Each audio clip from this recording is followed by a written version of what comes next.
Blank page सगळ्यांना दिसते. So topic आपला असणार आहे भारतीय व्यापारी बँक व्यवसाय.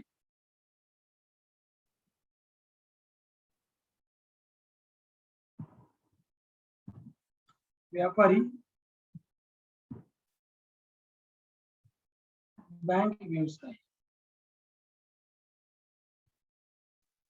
बघा या प्रकारे आपण हा चॅप्टर घेणार आहोत. इथून तुमचं थोडस बँकिंग रिलेटेड जे एक्झाम मध्ये क्वेश्चन विचारले जातात, ओके, सो ते आपण इथून पुढे बघणार आहोत. याच्यामध्ये तुम्हाला मी काही सर्टन पॉइंट्स एक्सप्लेन करतो. काही बेसिक कॉन्सेप्ट राहते ते आपण तुम्हाला मी क्लिअर करतो. बघा इकॉनॉमिक्स एक असा सब्जेक्ट आहे की तुम्हाला तो कॉन्सेप्ट बेस असतो. मला मॅक्झिमम त्याच्या म्हणजे कॉन्सेप्ट जर क्लिअर असतील तर विषय समजायला सोपा आहे. कॉन्सेप्ट जर क्लिअर समजायला अवघड आहे. ठीक आहे. तर कोणत्याही देशाच्या अर्थव्यवस्थेचा विकास त्या देशातील कशावर डिपेंड असतो? वित्तीय व्यवस्थेच्या विकासावर तो अवलंबून असतो. हे कधी लक्षात घेतलं. सो तो चायना असेल, इंडिया असेल, अमेरिका असेल, सो कंट्री एनी कोणताही देश असू द्या, त्या देशाच्या अर्थव्यवस्थेचा जो विकास आहे त्या देशातील वित्तीय व्यवस्थेच्या विकासावर अवलंबून असतो. वित्तीय व्यवस्था म्हणजे काय? त्या देशातली फायनान्शियल कंडिशन कशा प्रकारे आहे. ओके, म्हणजे त्या देशात आपण त्याला एक प्रकारे म्हणू शकतो. समजा आता इंडिया आहे. इंडियामध्ये ज्या काही गोष्टी व्यवहार वगैरे चालतात, ओके, म्हणजे आपली पूर्ण इकॉनॉमी कशावर अवलंबून आहे? भारताची कोण सांगेल? भारताची इकॉनॉमी कशावर अवलंबून आहे? समजा हा नाही ते जसं आपण याच्यावर घेतलं की कृषी आधारित मी तुम्हाला सेक्टर वाईज नाही विचारते. जशी आपली इकॉनॉमी कोण चालवतं असं मला असं म्हणायचं. इकॉनॉमी कोण चालवतं सांगा?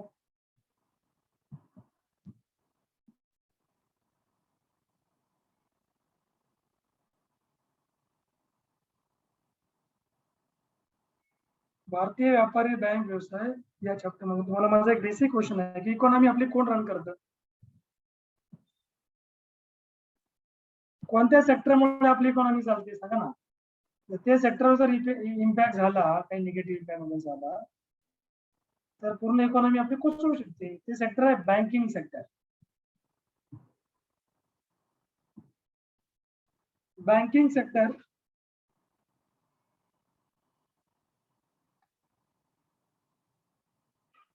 ओके, बँकिंग सेक्टरवर पूर्ण आपली इकॉनॉमी डिपेंड असते. बँकिंग सेक्टरला कोण ऑपरेट करतं? कोण याच्यावर कंट्रोलिंग करते? रिझर्व्ह बँक ऑफ इंडिया करते. ठीक आहे. म्हणून विकसित अर्थव्यवस्थेतील वित्तीय व्यवस्था जी आहे ती विकसित असते. जसं अमेरिका, चायना तर आता म्हणजे एक प्रकारे इंडिया सारखाच आहे, पण इंडियापेक्षा थोडासा पुढे आपण त्याला म्हणू शकतो. वित्तीय व्यवस्था ही न्यून विकसित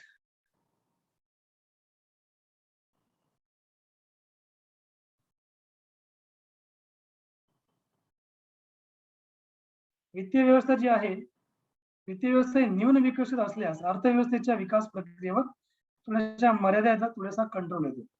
आणि व्यापक दृष्टीने वित्त म्हणजे काय? कर्जाने दिला किंवा घेतला जाणारा पैसा होय. वित्त म्हणजे फायनान्स, इन इंग्लिश आपण त्याला फायनान्स म्हणतो. कर्जाने दिला जाणारा किंवा घेतला जाणारा पैसा म्हणजे आपण त्याला वित्त म्हणतो.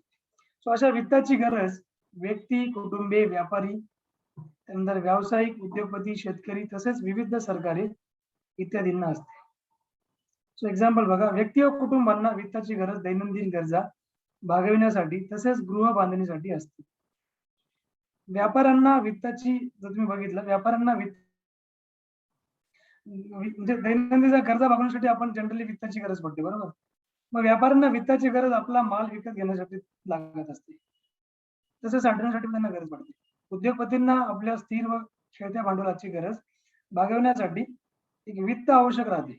सरकारला सुद्धा आपल्या चालू खर्च भागविण्यासाठी, विकासात्मक कार्यासाठी आणि युद्ध सज्जतेसाठी एक पैशांची गरज पडत असते, बरोबर. म्हणजे वित्त हा सर्वत्र आहे, तुम्ही लक्षात घ्या. कोणतीही गोष्ट करायची, माल विकायचा आहे किंवा माल विकत घ्यायचा आहे, त्यासाठी वित्ताची गरज आहे. डिफेन्स वित्ताची गरज म्हणजे हर एक ऍक्टिव्हिटी गव्हर्नमेंटद्वारे जी केली जाणार किंवा जे पण एक प्रशासनाद्वारे केली जाणार तिथे वित्त हे. आता आपण साध्या दैनंदिन आपण जीवनामध्ये जर बघितलं की वी ऑल्सो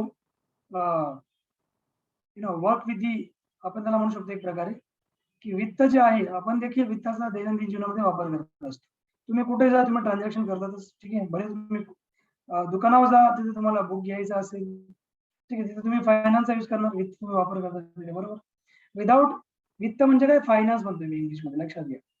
बऱ्याच जणांना काही मराठीचा प्रॉब्लेम असतो, त्यांना मी सांगतो वित्त या शब्दाला एक प्रकारे इकॉनॉमी तुम्ही म्हणा, ठीक आहे, म्हणजे फायनान्स म्हणा तुम्ही एक प्रकारे.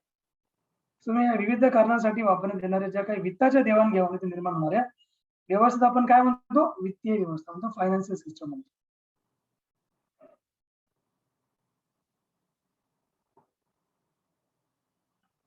Financial system. फायनान्शियल सिस्टम आपण कशाला म्हणतो? विविध कारणांसाठी वापरण्यात येणाऱ्या ज्या काही वित्ताच्या देवाणघेवाणी असतात, देवाणघेवाणीतून निर्माण होणाऱ्या व्यवस्थेस वित्तीय व्यवस्था असं आपण म्हणतो. सो अशा प्रकारे आपण बघितलंय.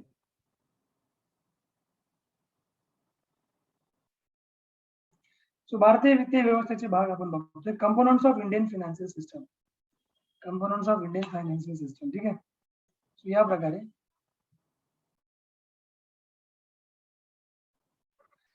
भारतीय वित्तीय व्यवस्थेचे भाग.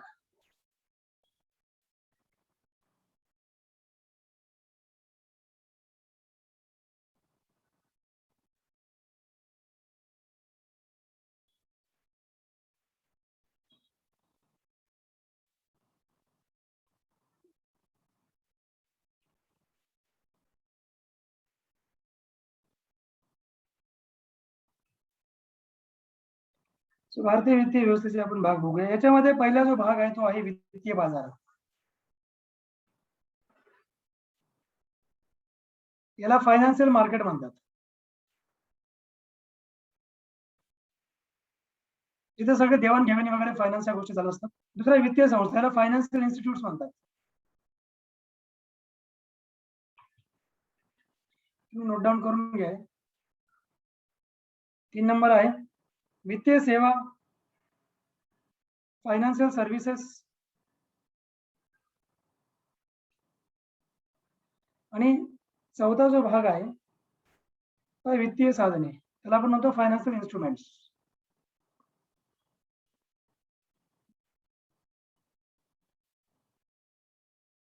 आता मी तुम्हाला हा वन बाय वन सगळा सांगणार आहे. वित्तीय बाजार म्हणजे काय, ठीक आहे. आता वित्तीय बाजारचे दोन गट पडतात. एक भारतीय नाणे बाजार, ज्याला आपण म्हणतो कॅपिटल मनी मार्केट. दुसरा असतो तो म्हणजे भारतीय भांडवल बाजार, त्याला आपण कॅपिटल मार्केट म्हणतो. सो या दोन्ही पण प्रकार बघा, तुम्हाला जो पहिला प्रकार मी दिला, याच्यातला जो पहिला प्रकार आहे मनी मार्केटचा.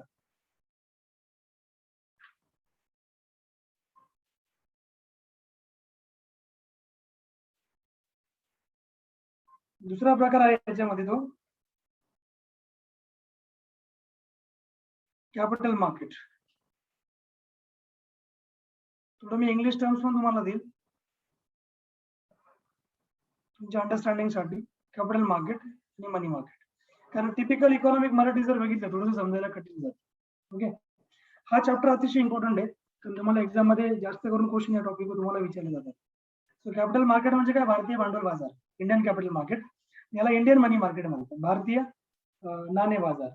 आता मी तुम्हाला थोडंसं एक क्लिअर करून देतो, तुम्ही एकदा लिहून घ्या. जर तुम्ही नोट डाऊन केलं नसेल तर लिहून घ्या.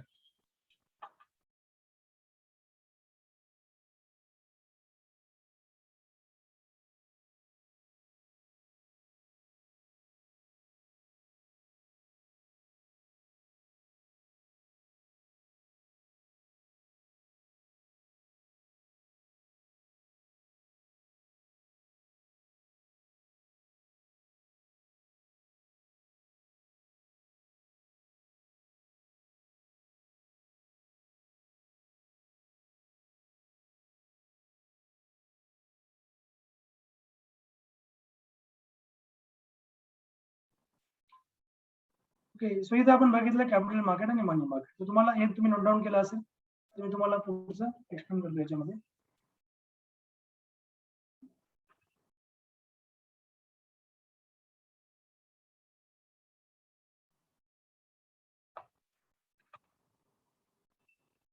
भारतीय वित्तीय बाजार मध्ये जे तुम्हाला मी भारतीय नाणे बाजार म्हणजे इंडियन मनी मार्केट,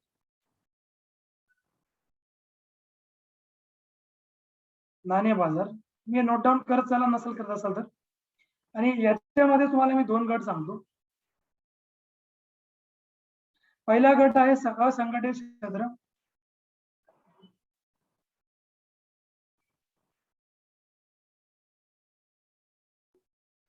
दुसरा गट आहे याच्यामध्ये भारतीय संघटित क्षेत्र आपण घेऊया.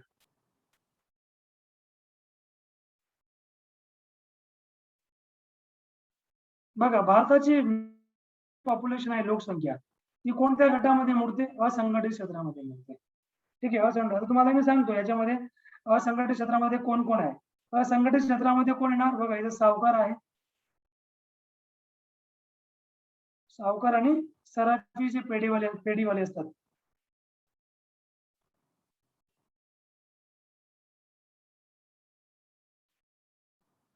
पेढीवाले याच्यात येतात. आणि व्यापारी इकडे कोण येतात?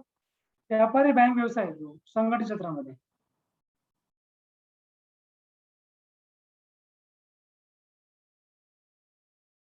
अजून कोणी मला सविस्तर सांगू शकतं का संघटित आणि संघटित मध्ये डिफरन्स काय? एनीवन? कोणी सांगू शकतं का?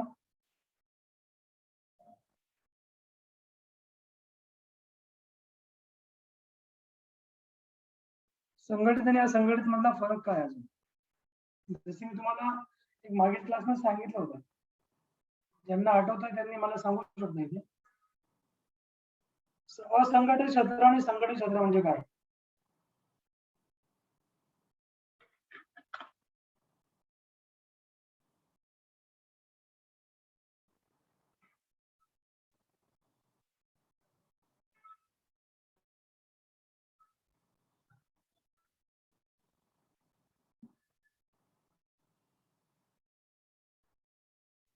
सर, इंग्रजीमध्ये शब्द काय आहे संघटित क्षेत्र आणि असंघटित क्षेत्रासाठी? याला आपण ऑर्गनाइज आणि अनऑर्गनाइज सेक्टर बोलतो. ऑर्गनाइज सेक्टर आणि अनऑर्गनाइज सेक्टर. जे इकॉनॉमी म्हणजे जे कॉमर्सचे विद्यार्थी आहेत त्यांनी ते सांगू शकतात. ज्यांनी बीकॉम वगैरे केलं असेल, एमकॉम केलं असेल, त्यांना जनरली या टर्म्स असतातच, ऑर्गनाइज सेक्टर आणि अनऑर्गनाइज सेक्टर.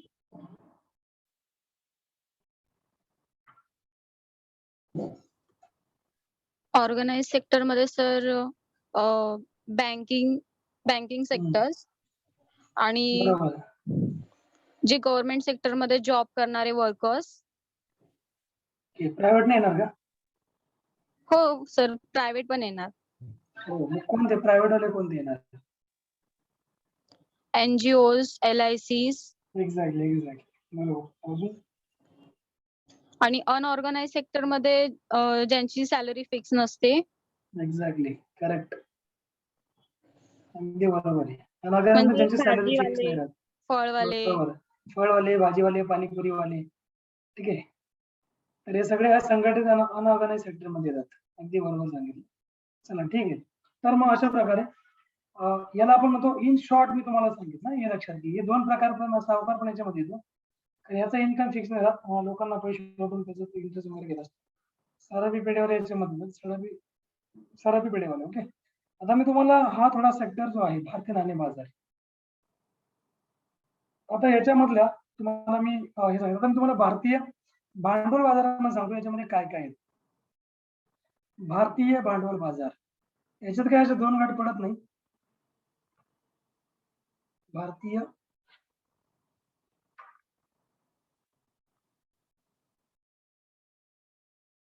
भांडवल बाजार, यामध्ये व्यापारी बँका येतात,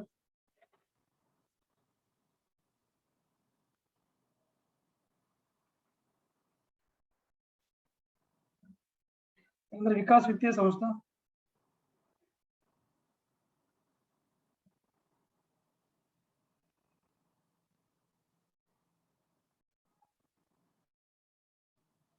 विमा कंपन्या आहेत त्याच्यामध्ये, नंतर मर्चंट बँका पण याच्यामध्ये येणार, मर्चंट बँक्स. याबरोबर म्युच्युअल फंड याच्यामध्ये येतात, म्युच्युअल फंड. तुम्हाला एक्झामला हेच विचारलं जाणार. ठीक आहे, सो तुम्हाला एक्झामला क्वेश्चन माइट बी कशा प्रकारे असणार आहे की भारतीय भांडवल बाजार याच्यामधून कोणता प्रकार येत नाहीये. तर याच्यात त्यांनी सांगितलं सावकार आणि सराफी वगैरे, तर हे याच्यामध्ये येणार नाही. बाकी सगळं तुम्हाला याच्यामध्ये येणार आहे. ओके, सो नेक्स्ट आपण घेऊ याच्यामध्ये तो आहे तुमचा वित्तीय बाजार. पहिला आपण घेऊया वित्तीय बाजार.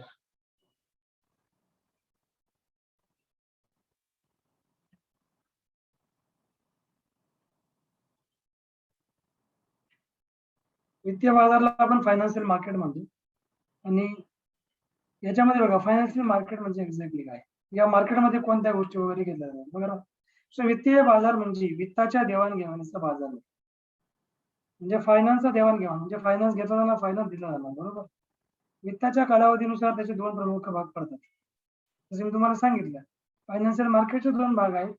एक कोणता, नाणे बाजार म्हणजे मनी मार्केट, आणि दुसरा जो आहे तो कॅपिटल मार्केट आहे, ज्याला आपण भांडवल बाजार असं आपण त्याला म्हणतो. सो नाणे बाजार अल्पकालीन वित्ताची, तर भांडवल बाजारामध्ये मध्यम व दीर्घकालीन वित्ताची देवाणघेवाण चालत असते. म्हणजे तुम्हाला जर विचारलं गेलं की मनी मार्केटमध्ये कोणत्या प्रकारचा फायनान्स असतो दिला आणि घेतला जातो, शॉर्ट टर्म असणारे money market. Money market for short term financial dealing. Short term म्हणजे किती, कोण सांगेल? आणि capital market for long term. भांडवल बाजार हा लॉंग टर्म साठी असणार आहे.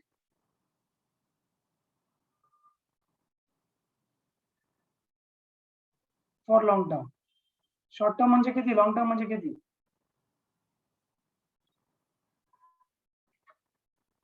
किती कालावधी असतो याच्यामध्ये सांगा.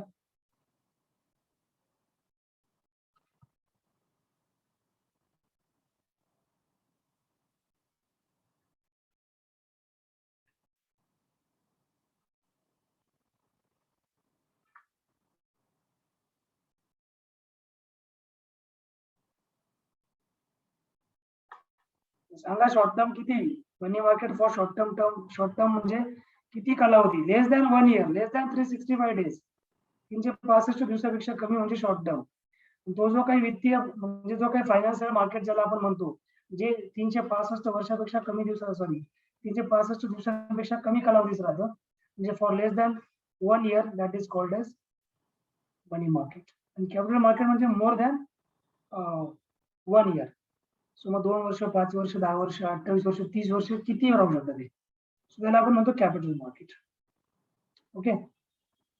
तर जसं आपण म्हणतो ना, एखाद्याने समजा तुम्ही एखाद्या स्कीम मध्ये किंवा एखाद्या बॉन्ड मध्ये तुम्ही शेअर केली, तुम्ही म्हणजे इन्व्हेस्टमेंट केली, कॅपिटल तुमचं इन्व्हेस्ट केलं, तुम्ही जर लॉंग टर्म साठी केलं तर ते तुमचं कॅपिटल मार्केटमध्ये कन्सिडर केलं जाणार.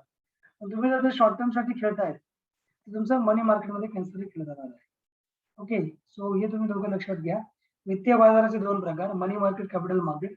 मनी market for less than 365 days आणि capital market for more than 1 year. Okay.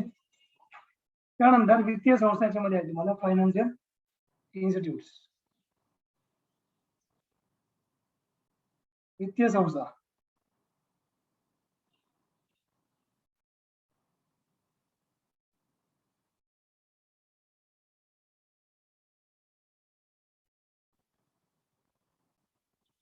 वित्तीय संस्था आपण कशाला म्हणतो बघा, पहिल्यांदा फायनान्शियल इन्स्टिट्यूशन्स किंवा इंटरमिजिएटरीज. सो वित्तीय बाजारांमध्ये विविध प्रकारच्या वित्तीय संस्था कार्य करतात. एक्झाम्पल आपण तसं घेऊ शकतो, नाणे बाजारात व्यापारी बँका कार्य करतात, सरकार कार्य करतं, गैर बँकिंग वित्तीय कंपनी इत्यादी बरोबरच रिझर्व्ह बँक ऑफ इंडिया देखील कार्य करतं. कशामध्ये, मनी मार्केटमध्ये. आणि भांडवल बाजारामध्ये व्यापारी बँका, विकास वित्तीय संस्था, गुंतवणूक बँका, विमा कंपन्या, म्युच्युअल फंड आणि मर्चंट बँका अशा ज्या काही इन्स्टिट्यूट आहेत या कशामध्ये काम करतात, भांडवल बाजारामध्ये काम करतात. पुढे आहे वित्तीय सेवा.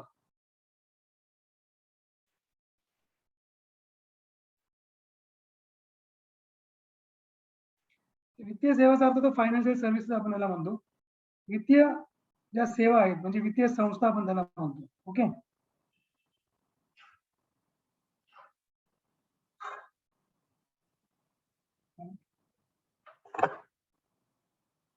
ओके.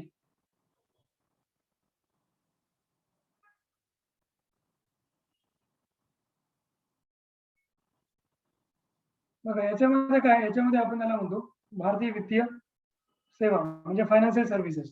वित्तीय ज्या सेवा आहेत म्हणजे वित्तीय संस्था विविध प्रकारच्या वित्तीय सेवा उपलब्ध करून देतात.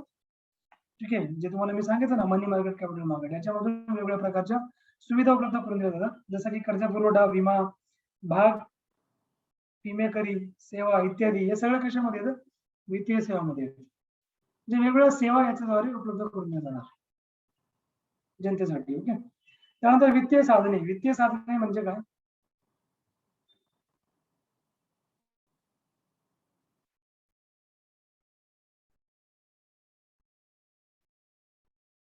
वित्तीय साधनांचा अर्थ होतो वित्तीय संस्था आपल्या सेवा विविध प्रकारच्या वित्तीय पतसंस्थांच्या म्हणजे पतसाधनांच्या सहाय्याने निर्माण करून देतात. जसं नाणे बाजारातील पतसाधनांमध्ये कॉल किंवा नोटीस कर्जे, ट्रेझरी बिले, मुदती कर्जे, सर्टिफिकेट्स ऑफ डिपॉझिट सीडीज आपण त्यांना म्हणतो, कमर्शियल पेपर सीपीज आपण त्यांना म्हणतो, इत्यादी समावेश याच्यामध्ये केला जातो. ठीक आहे. सो भांडवल बाजाराचे पतसाधनांच्या दृष्टीने दोन भाग पडतात, ज्याला आपण एक इक्विटी भाग म्हणजे इक्विटी सेगमेंट आपण असं आपण त्याला म्हणतो. भांडवल बाजाराचे पतसाधनांच्या दृष्टीने दोन भाग पडतात. ठीक आहे. नंबर 1 कोणता आहे?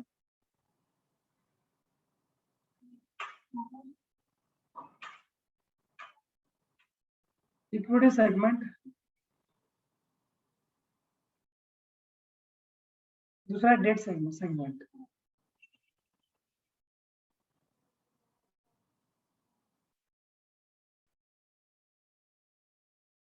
इक्विटी सेगमेंट आणि डेट सेगमेंट. इक्विटीला आता मराठीमध्ये काय असा वेगळा शब्द नाहीये.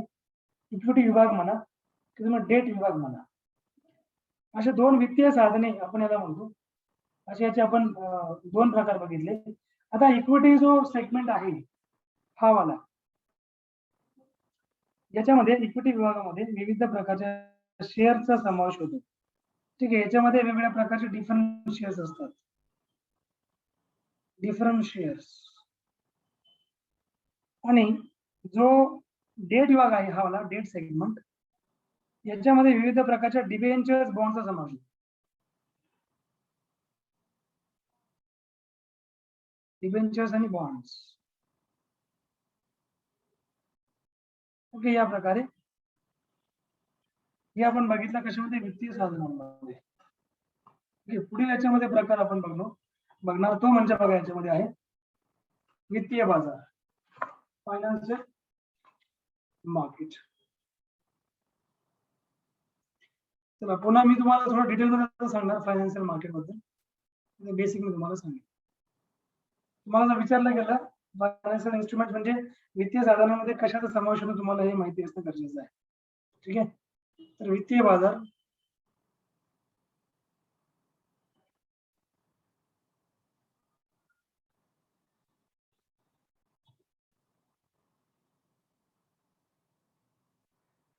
यामध्ये पहिला आहे भारतीय नाणे बाजार.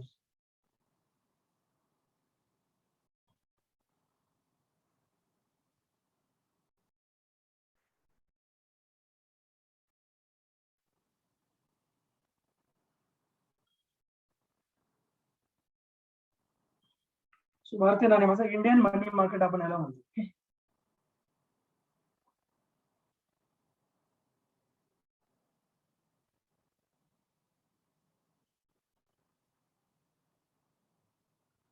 इंडियन मनी मार्केट. ज्या प्रकारे मी तुम्हाला सांगितलं भारतीय नाणे बाजारामध्ये जी वित्तीय देवाणघेवाण जी असते ती किती कालावधीसाठी असते कोण सांगेल? Less than 1 year and more than 1 year. No. भारतीय नाणे बाजार इंडियन मनी मार्केट मध्ये किती वर्षाची असते? Less than 1 year. एक्झॅक्टली. ही कॅपिटल मार्केट तुम्हाला मी अजून कुठे घेणार आहे. याच्यामध्ये जे काही वित्ताची देवाणघेवाण चालते, फायनान्सची जे काही एक्सचेंज चालते ती असते लेस दॅन 1 इयर साठी. म्हणजे लेस दॅन 1 इयर साठी ते व्यवहार चालणार आहे. ठीक आहे. सो हा भारतीय नाणे बाजार आहे, याला मनी मार्केट म्हणतात. जिथे व्यवहार चालतात फायनान्सचे लेस दॅन 1 इयर साठी, नॉट मोर दॅन. जिथे मोर दॅन 1 इयर साठी व्यवहार चालतात त्याला भांडवली बाजार आपण म्हणतो. ओके. आता याच्यामध्ये बघा नाणे बाजारात कर्ज व्यवहार 1 वर्षापर्यंतच्या कालावधीसाठी होतात. मात्र कृषीसाठी हा अल्प कालावधी 15 ते 18 महिन्यांपर्यंत चालू येतो. लक्षात घ्या सगळ्यात महत्त्वाची गोष्ट. असं जनरली लेस दॅन 1 इयर आहे व्यवहार, लेस दॅन 1 इयर. पण जर समजा कृषी रिगार्डिंग काही लोन वगैरे असेल, कृषी संबंधी कर्ज वगैरे समजा हे काय असेल तर मग ते 15 ते 18 महिन्यांचा कालावधी असतो.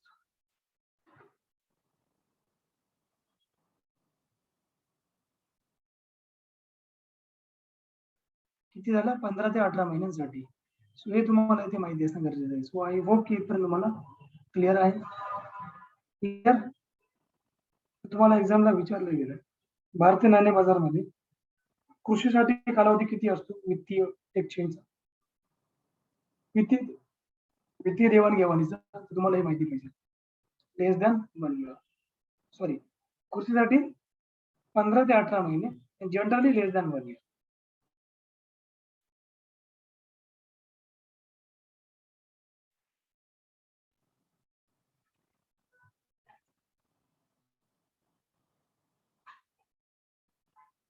सो पुढचा याच्यामधला मुद्दा आपण घेऊया. तो आहे तुम्हाला तो म्हणजे भारताच्या नाणे बाजारात असंघटित क्षेत्राचा म्हणजे अनऑर्गनाइज सेक्टर तसेच संघटित क्षेत्राचा ऑर्गनाइज सेक्टरचा समावेश याच्यामध्ये होतो. तुम्हाला हा पण एक मुद्दा असणं माहिती असणं गरजेचं 3 नंबरचा की नाणे बाजारामध्ये अनऑर्गनाइज सेक्टर येतात. ऑर्गनाइज अँड अनऑर्गनाइज सेक्टर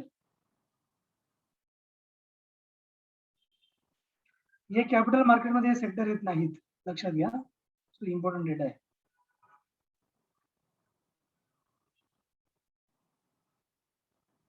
त्यानंतर याच्यामध्ये असंघटित क्षेत्रात सावकार, सराफी, बेडीवाले इत्यादीचा समावेश याच्यामध्ये होतो. याच्यामध्ये कोण कोण असतं मग सावकार? ऑर्गनाइज मध्ये कोण असतं? ऑर्गनाइज मध्ये थोडासा वेगळा प्रकार आहे. ऑर्गनाइज मध्ये सगळ्या कमर्शियल बँक वगैरे असणार. ऑर्गनाइज मध्ये काय असणार? कमर्शियल बँक वगैरे. आणि याच्यामध्ये कोण असणार? सावकार वगैरे असणार आणि पेडीवाले. हे तुम्ही लक्षातच ठेवा, हे तुम्हाला एक्झामसाठी इम्पॉर्टंट आहे. त्यानंतर मग पुढचं क्षेत्र येतं ते म्हणजे इंडियन कॅपिटल मार्केट. मी तुम्हाला थोडं ब्रॉड करून सांगतो. आय होप इथपर्यंत समजलं असेल. बघा, नाणे बाजारामध्ये जर तुम्हाला प्रश्न विचारला गेला की भारतीय नाणे बाजारामध्ये किती वर्षाचा व्यवहार चालतो, लेस दॅन 1 इयर. ठीक आहे. सो जे काही कॅपिटल मार्केटिंग वगैरे वगैरे आहे ते लेस दॅन 1 इयर साठी असणार आहे. त्यानंतर कृषीसाठी हे थोडा 15 ते 18 महिन्याचा कालावधी असतो, म्हणजे 1 वर्षापेक्षा थोडंसं जास्त. आणि ऑर्गनाइज सेक्टर याच्यामध्येच मोडतात भारतीय नाणे बाजारामध्ये. ऑर्गनाइज मध्ये कमर्शियल बँक येतात सगळ्या आणि अनऑर्गनाइज मध्ये आणि फक्त कमर्शियल बँक म्हणजे व्यापारी बँका तर येणारच, पण यासोबत याच्यामध्ये परकीय बँका पण येणार आणि सहकारी क्षेत्रातील बँका पण येणार याच्यामध्ये. ओके. सो कशामध्ये? इंडियन फायनान्शियल मार्केट्समध्ये. या प्रकारे पुढे आपण सेकंड नंबरचा मुद्दा घेऊ, तो म्हणजे भारतीय भांडवल बाजार.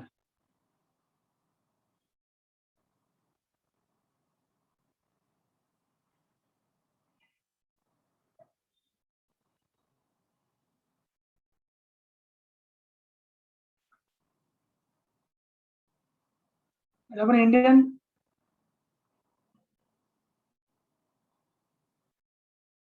कॅपिटल मार्केट म्हणतो.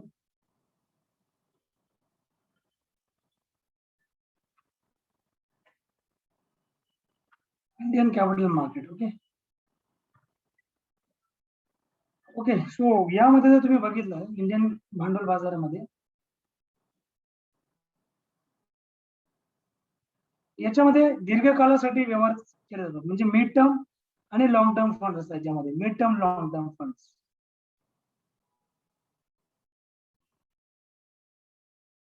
मिड टर्म म्हणजे 1 वर्षापेक्षा जास्त आणि 5 वर्षापेक्षा कमी, त्याला मिड टर्म म्हणतो.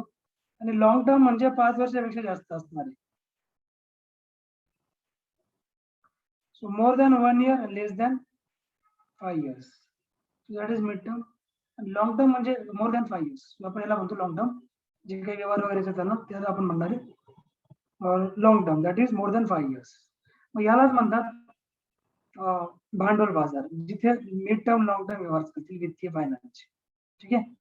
भांडवल बाजारामध्ये 1 वर्षापेक्षा अधिक कालावधीचे कर्ज व्यवहार होतात. जसं की 5 वर्षापर्यंतच्या कालावधीला मध्यम कालीन, तर त्यापेक्षा जास्त असेल 20 ते 25 वर्षापर्यंतच्या त्याला दीर्घकालीन समजले जाते. भारतीय भांडवल बाजारामध्ये वित्त पुरवठा करणाऱ्या व इतर वित्तीय सेवा प्रदान करणाऱ्या संस्थांमध्ये काही संस्थांचा समावेश होतो, ज्या मी तुम्हाला सांगतो. याच्यामध्ये बघा, व्यापारी बँका येतात.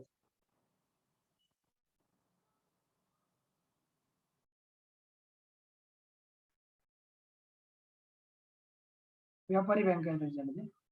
त्यानंतर विकास वित्तीय संस्था याच्यामध्ये येतात.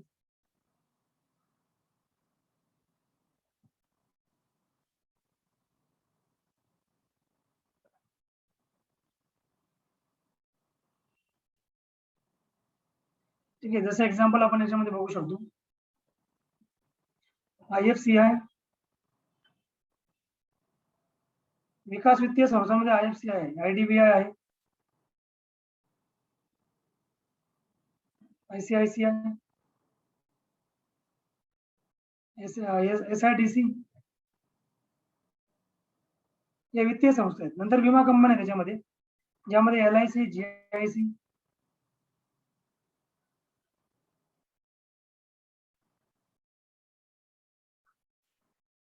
LIC आणि GIC. त्यानंतर याच्यामध्ये मर्चंट बँक येतात. ओके, तुम्हाला ऑलरेडी मी सांगितलं. म्युच्युअल फंड आहे, UTI. पतदर्जा ठरवणाऱ्या संस्था, जसं की बघा इंडियाची रेटिंग देणाऱ्या काही संस्था आंतरराष्ट्रीय लेवलला. आंतरराष्ट्रीय लेवलचं आपण म्हणत नाहीये, आपण इंडिया लेवलच्या म्हणतो. जे पतदर्जा इंडियाची रँकिंग इंडिकेट करतं, जसं की इंडियाची फायनान्शियल कंडिशन काय, ते रँकिंग तो जो स्टार असतो, स्टार रेटिंग देणाऱ्या कंपन्या असतात. ओके, संस्था असतात काही. त्याच्यामध्ये क्रिसिल आहे. क्रिसिलचं नाव सगळ्यांनी ऐकून असाल, ऐकून आहे की नाही? क्रिसिल काय आहे? What is CRISIL? Tell me. CRISIL, CRISIL म्हणतो.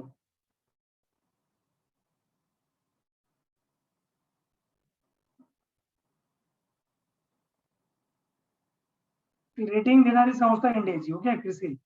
तर तुम्ही लिहू शकता, म्युच्युअल फंड वगैरे जे काय असतं त्याच्यावर रेटिंग देतात. त्यांची फाउंडेशन, क्रिसिलची फाउंडेशन 1987 ला झाली होती. ओके, आणि हेडक्वार्टर कुठे आहे? क्रिसिल आहे. CEO कोण आहे सध्या? आशु सुयेश. त्याचे CEO. नेट इन्कम काही आवश्यकता नाही माहिती करून घ्यायची. ठीक आहे, म्हणजे एक्झामला विचारत नाही. फक्त तुम्हाला फाउंडेशन इयर विचारू शकतात, सध्याचे CEO कोण आहेत ते तुम्हाला विचारणार. ठीक आहे.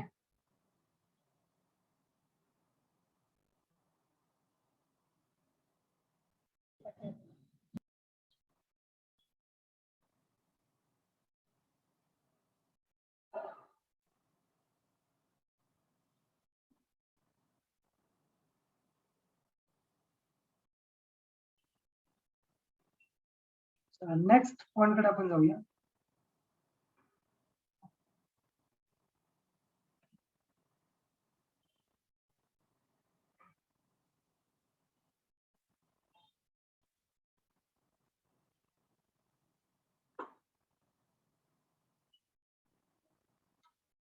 पुढच्या याच्यामध्ये आहे आता ते आपण बघणार, ते म्हणजेच भारतीय बँक व्यवसायाची रचना. ठीक आहे, भारतीय बँक व्यवसायाची रचना भारतामध्ये कशा प्रकारे आहे.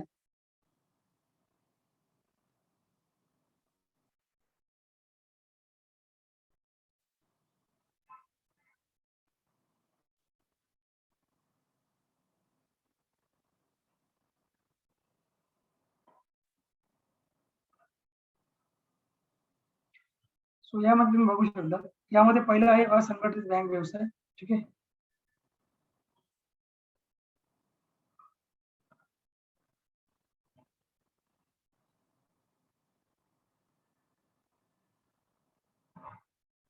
दुसरा आहे संघटित बँक व्यवसाय.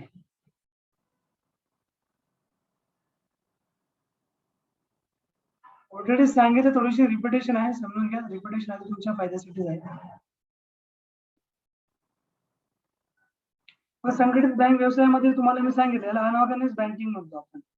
म्हणजे जी इनफॉर्मल बँकिंग आहे, जी प्रॉपर बँकिंग नाही. तुम्ही जर समजा स्टेट बँक ऑफ इंडिया मध्ये गेलात, तुम्ही जर बँक ऑफ इंडिया मध्ये गेलात, you want to take a loan from these banks, so obviously you have to present some documents to them. Okay, so might be your salary slip, then your ID returns, might be your some mortgage they will need. So या प्रकारे, आणि ते कसं legal प्रकार असतात एकदम. जिथे तुम्ही लोन घेणार तिथं लोन जे आहे प्रकार तुमच्यासाठी सेफ असणार. ओके, म्हणजे तुमच्या पर्सनल प्रॉपर्टीला कुठल्याही प्रकार धक्का द्यायला होणार नाही. मग तुम्ही जर कर्ज बुडवलं तर तुमची पर्सनल प्रॉपर्टी जप्त होऊ शकते. बुडवलं तरच, जर आपण इन्फॉर्म निघालो तर. ओके, अदरवाईज नाही. बँकरप्ट झालं तर म्हणजे प्रॉपर्टीचं पण बँकरप्सी ते करून टाकतो बँक. ओके, मग यामध्ये बघा सावकार, सराफी वगैरे असंघटित मध्ये येतात. तर सावकार जर समजा एखाद्या व्यक्तीला लोन देतो, तर तो कंडिशन काय ठेवतो की ठीक आहे, I give you some money. एखादा शेतकरी, छोटा शेतकरी गेला सावकाराकडे, म्हटला की मला 1 लाख रुपयाचं लोन पाहिजे. सावकार काय बोलणार? देतो मी, 20% व्याजाने देणार. त्याचं व्याज बघा कसं असतं, 20% व्याज. ओके, 20% व्याज तेवढं बँक पण घेत नाही. शेतकऱ्यांना व्याजदर कमी आहे अजून. ठीक आहे, शेतकरी फार्मिंग जर म्हटलं आपण तर 6-7% या 5% काहीतरी त्यांना व्याजदर असतो. मी तर म्हणतो एवढा पण नसावा. आणि तो सावकार किती घेतो? 20%. मग तो काय करतो, याची जमीन बिमीन जेवढी आपल्याला आहे करून घेतो. ओके, सो या प्रकारे बघा, याच्यामध्ये आपण हे बघितलं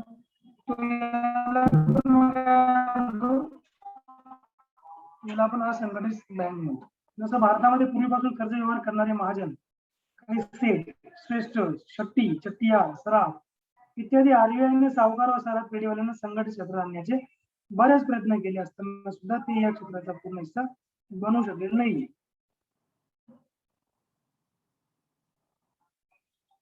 ठीक आहे, म्हणजे काय की इथं म्हणायचं तात्पर्य असं आहे की हे जे सावकार बिवकार आहेत यांना आरबीआयने बराच प्रयत्न केला होता, यांना संघटित क्षेत्रामध्ये खेचलं जावं.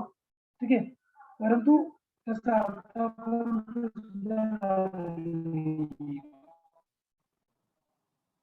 ठीक आहे. मग अशा प्रकारे तुम्हाला एकदा माहिती असणं गरजेचं आहे. नंतर मग संघटित क्षेत्र आहे, संघटित बँक व्यवसाय. बघा या कॉन्सेप्ट आहेत ना, या कॉन्सेप्ट मला सगळ्या गोष्टीमध्ये तुम्हाला 1 to 1 मी असं ओरली पण एक्सप्लेन करू शकतो. सगळ्याच गोष्टी रिटर्न द्यायची गरज नाही, कारण या ओरली समजून घ्यायच्या गोष्टी.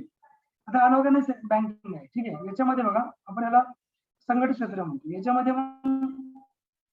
आरबीआयच्या नियंत्रणाखाली जेवढ्या पण बँकिंग सेक्टर आहेत, जेवढे बँक येतात त्या सगळ्या याच्या अंडर येतात. कशाच्या? ऑर्गनाइजच्या अंडर. याच्यामध्ये खाजगी क्षेत्र पण आहे, गव्हर्नमेंट सेक्टर पण आहे, सहकारी क्षेत्र पण आहे, परकीय बँका देखील आहे, व्यापारी बँका देखील आहे, इत्यादी. या सगळ्यांचा समावेश याच्यामध्ये होतो. पुढे आता मी तुम्हाला सांगतो भारतीय बँक व्यवसायाची उत्क्रांती आणि प्रगती. इथे हे सगळ्यात महत्त्वाचं आहे, तुम्हाला डेटा डायरेक्ट लक्षात ठेवायचा आहे. भारतीय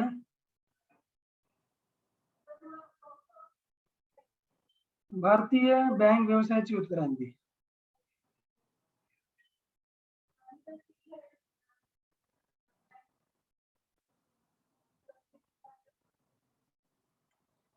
भारतीय बँक व्यवसायाची उत्क्रांती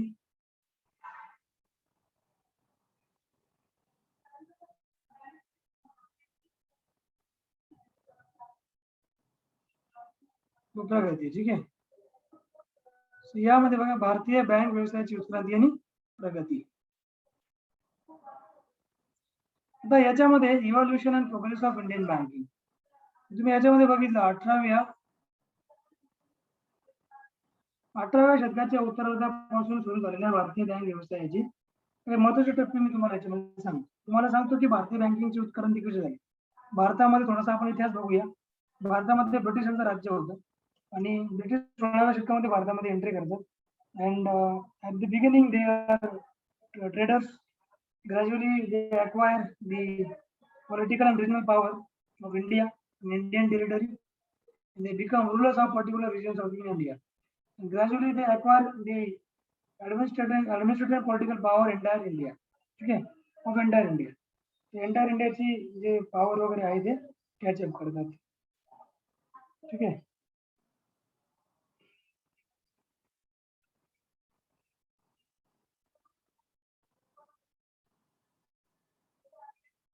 मग यामध्ये तुम्ही बघा 18व्या शतकामध्ये मग तुम्हाला जर मी एक्झामला क्वेश्चन समजा इनकेस आला की भारतामधली पहिली बँक कोणती होती, तर तुम्हाला माहिती पाहिजे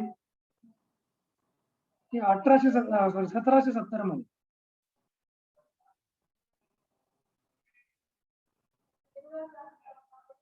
1770 मध्ये बँक ऑफ हिंदुस्थानची स्थापना केली गेली. ही स्थापना भारतामध्ये कोणी केली होती? Alexander and company.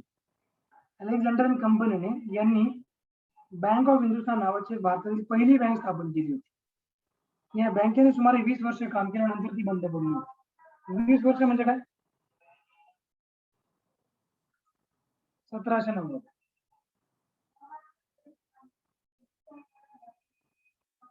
लक्षात घ्यायचं 1790.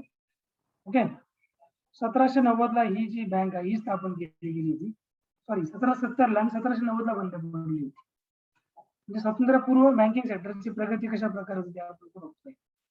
त्यानंतर 19व्या शतकाच्या सुरुवातीला 19th सेंचुरीच्या स्टार्टिंगला ओके सुरुवातीला ईस्ट इंडिया कंपनीला सुसंघटित अशा व्यापारी बँकांची थोडी गरज वाटू लागली होती. म्हणून मग त्यांनी एक प्लॅन केला की या अशा छोट्या मोठ्या बँकांना स्थापन करण्यापेक्षा एक प्रेसिडेन्सी बँकला आपण एस्टॅब्लिश करूया.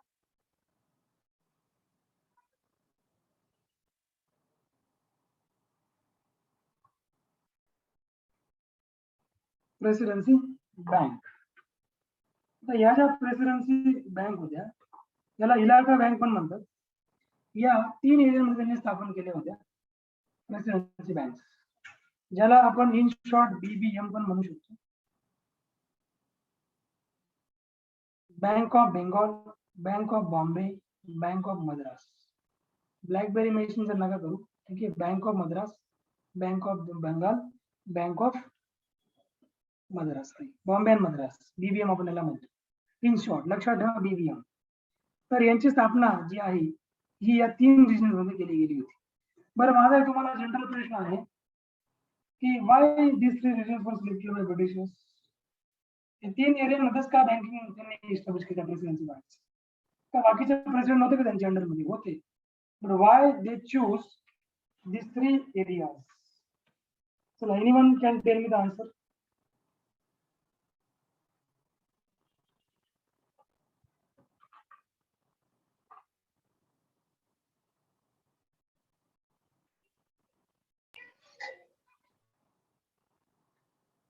Yes, Naina, सांगा. प्रियंका, yes.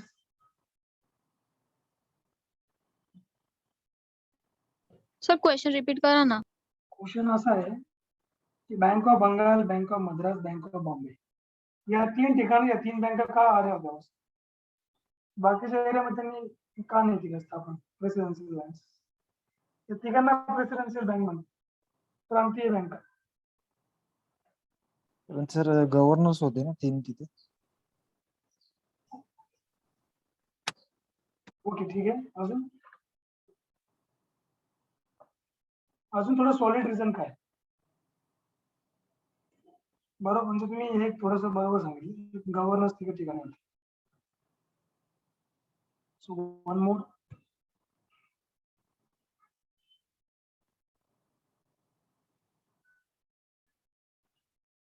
सांगा.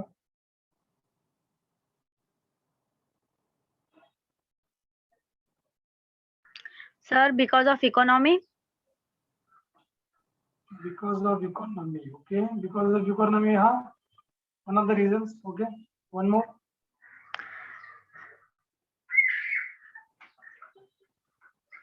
अजून? सर पोर्ट हो सकता है, मतलब म्हणजे exactly. exactly that was the main reason. Ports. Okay. These 3 were the ports. Okay, Bank of Bengal, Madras आणि बॉम्बे हे 3 पोर्ट्स होते. त्यांचा सगळ्यात जास्त जो व्यापार चालायचा तो या 3 पोर्ट्स वरून चालायचा. ते त्यांच्या देशाला देखील 3 पोर्ट्सशी ते रिलेटेड होते, कनेक्टेड आहे इंग्लंड सोबत देखील.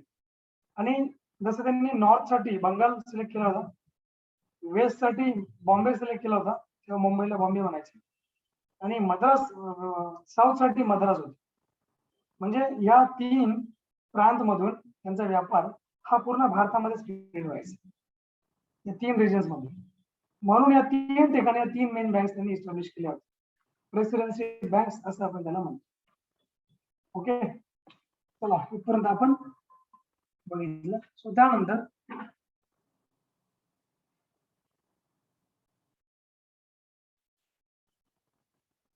गव्हर्नर्स इथे होते, अगदी बरोबर, तेही बरोबर रिझन होते. सो इकॉनॉमीसाठी अगदी हे पण बरोबर होतं. आणि मेन म्हणजे पोर्ट्स होते इथे, हे 3 पोर्ट्स होते. ठीक आहे, बंदर आपण त्याला म्हणतो. आणि जे पोर्ट्स असतात तिथूनच जास्त करून व्यवहार चालतो. आज पण तुम्ही बघा मुंबई जे आहे सगळ्यात टॉपला आहे, ठीक आहे, ट्रेडिंग मध्ये. सो या प्रकारे बघू शकता. त्यानंतर पुढील आपण पॉईंट घेऊया याच्यामध्ये. अँड द पॉइंट इज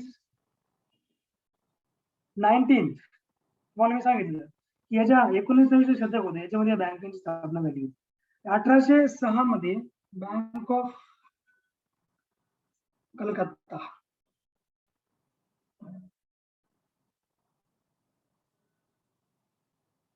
तिला बँक ऑफ कॅलकटा म्हणायचं, तिचं नाव बदललं गेलं आणि 1906 झालं ते 1800 आणि 1809 मध्ये याचं नामकरण झालं या बँकेचं की बँक ऑफ कॅलकटा, म्हणजे असे कॅलकटा पुरती लिमिटेड नसून ही बँक ऑफ बेंगॉल असं नाव त्याला दिलं गेलं. पहिले याचं नाव काय, बँक ऑफ बंगालचं बँक ऑफ कलकत्ता होतं. हे नाव कधी बदललं, 1809 मध्ये बदललं. एक्झामला प्रश्न विचारला जाणार. ठीक आहे. त्यानंतर मग हळूहळू पुढे 1840 मध्ये दुसरी प्रेसिडेन्सी बँक यांनी ओपन केली होती 1840 मध्ये, आणि ती होती बँक ऑफ बॉम्बे.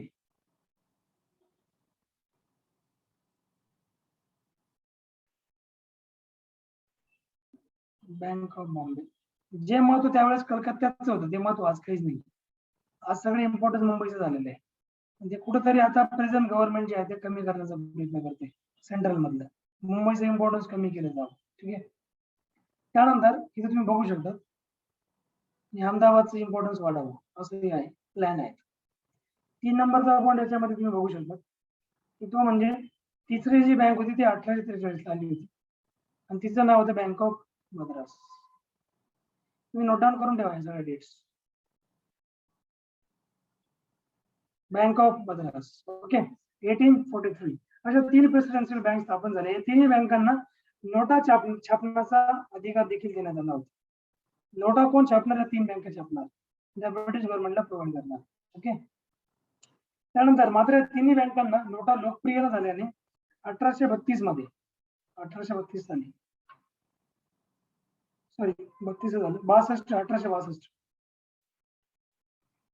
1862 साली कागदी चलन प्रस्तुत करण्याचा मक्ता ब्रिटिश भारत सरकारने स्वतःकडे घेतला होता. आणि 1881 मध्ये 1865 मध्ये 1865 मध्ये अजून एक बँकेची स्थापना केली, that was named as Allahabad bank. त्यानंतर अलायन्स बँक ऑफ सिमला पण आली.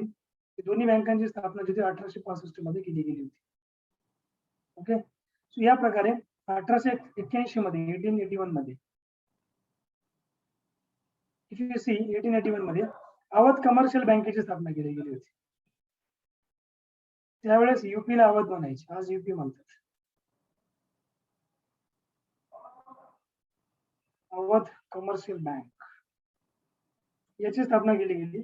या भारतीयांनी मर्यादित जबाबदारीच्या तत्वावर स्थापन केलेल्या या पहिल्या बँकेची स्थापना होती 1881 मध्ये. त्यानंतर 1894 ला लाला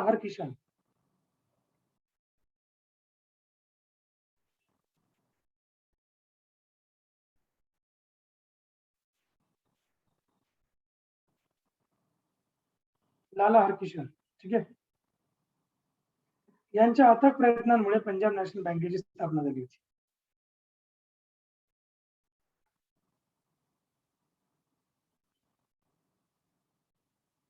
पंजाब नॅशनल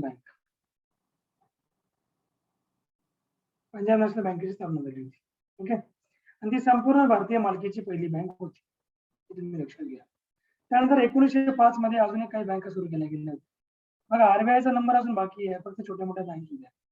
सगळ्यात मोठ्या बँक होत्या प्रेसिडेन्शियल बँक, ज्याला आपण bank of Bombay, Bank of Madras, Bank of Bengal असं आपण त्याला म्हणजे सगळ्यात मोठ्या बँक होत्या त्यावेळेस. आणि या प्रेसिडेन्शियल बँक्सला 1921 ला त्यांनी मर्ज केलं होतं. आणि या मर्जर नंतर त्यांनी 1921 ला एक इम्पेरियल बँकेची स्थापना केली होती. मला इथे पुढे सांगणार आहे. ओके. सो या प्रकारे आपण जर इथे बघितलं, सो 1894 मध्ये कोणती बँक आली होती ना, 1894 मध्ये लाला हरकिशन यांच्या अथक प्रयत्नामुळे पंजाब नॅशनल बँकेची स्थापना 1894 ला झाली होती. त्याला आपण पीएनबी म्हणतो, पंजाब नॅशनल बँक, त्याची स्थापना 1805 मध्ये सुरू झालेल्या स्वदेशी चळवळीमुळे 1805 मध्ये जी चळवळ सुरू झाली होती, यामध्ये सुरू झालेल्या स्वदेशी चळवळीमुळे भारतीय बँकांच्या स्थापनेला खऱ्या अर्थाने एक प्रोत्साहन मिळालं होतं. ठीक आहे. आणि 1906 मध्ये 1906 ते 1913 या कालावधीत एकूण 98 बँका स्थापन झाल्या 98. खूप जास्त बँकांची इथे त्यांनी गर्दी केली ब्रिटिशांनी आणि त्यांना ती गरज होती त्यावेळेस कारण पूर्ण भारताची सत्ता त्यांच्या ताब्यात गेलेली होती ऑलरेडी 1905 1906 दरम्यान 13च्या दरम्यान. Bank of India, central bank of India, bank of Baroda इत्यादी बऱ्याच बँक आल्या होत्या. मात्र गैरव्यवस्थापन बँकिंग तत्वांची तत्वे योग्य रीतीने न पाळल्यामुळे बऱ्याचशा बँका त्यावेळेस बुडाल्या होत्या. बऱ्याचशा रूल्स, नॉर्म्स, रेग्युलेशन्स न फॉलो केल्यामुळे many banks went into loss तिथे बुडाल्या होत्या. म्हणून 1921 मध्ये काय केलं ब्रिटिशांनी, आता या छोट्या मोठ्या बँका त्या बुडाल्या पण 1921 मध्ये याच्या 3 बँक होत्या. नंबर 1 होती बँक ऑफ BBM. या 3 ज्या बँक होत्या यांचं मर्जर केलं आणि या मर्जर मधून त्यांनी एक नवीन बँक तयार केली ज्याला नाव दिलं imperial bank of India.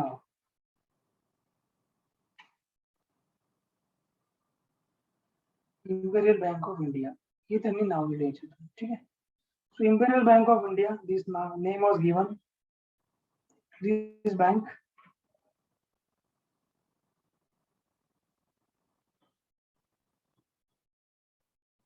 Okay, imperial bank of India नाव दिले गेलं. त्यानंतर या इम्पेरियल बँकची 1954 मध्ये SBI ऍक्ट पास केला गेला, state bank of India act, आणि 1955 मध्ये स्टेट बँक ऑफ इंडियाची स्थापना केली गेली होती. सो तुम्ही याच्याद्वारे लक्षात घ्या, this is very important. Okay, so पुढे मग RBI 1 एप्रिल 1935 मध्ये RBI ची स्थापना केली गेली 1935 आणि ही स्थापना RBI कायदा 1934 चा होता.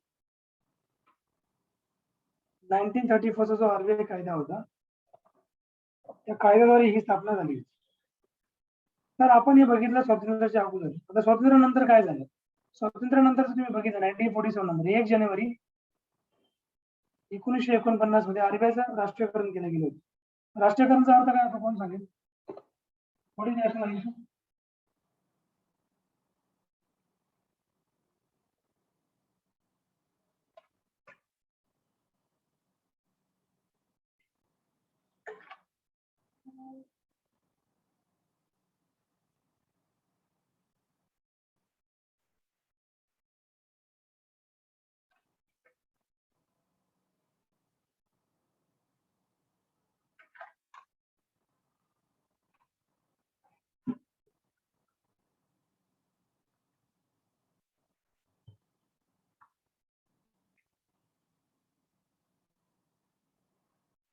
नॅशनलायझेशन म्हणजे काय, राष्ट्रीयकरण म्हणजे काय सांगा?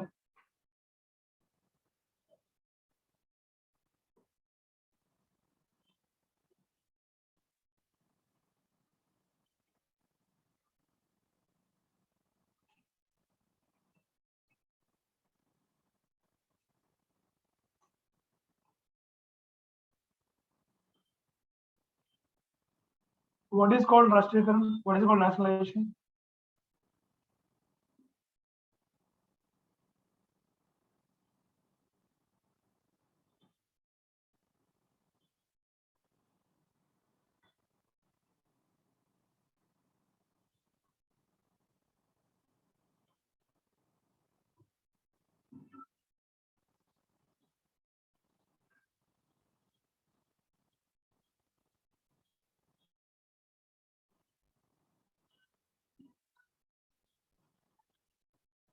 नॅशनलायझेशनला आपण काय म्हणतो सांगा?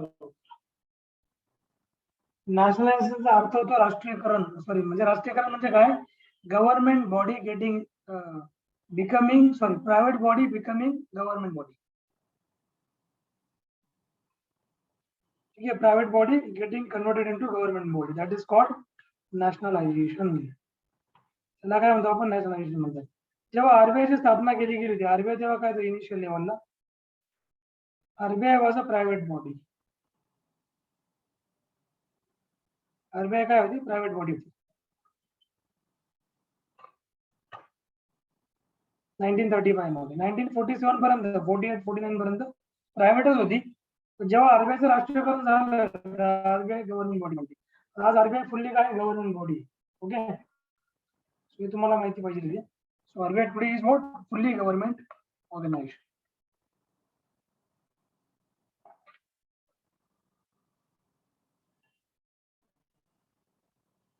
So इथपर्यंत क्लिअर. आणि आता पुढे मी तुम्हाला सांगतो याच्यामध्ये